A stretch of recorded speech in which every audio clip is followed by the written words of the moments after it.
நான் என் லைஃப்ல வந்து ரெண்டட் ஹவுஸ்ல இருந்ததே இல்லை.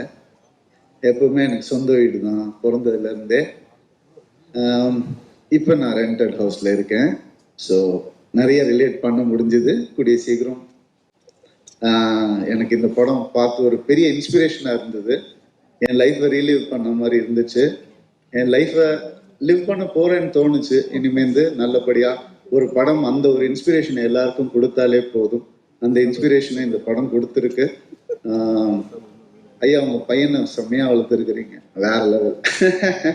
அருண் வந்து எப்பவுமே ஒரு நண்பனா எங்க கூட இருக்கணும்னு நான் ஆசைப்படுறேன்.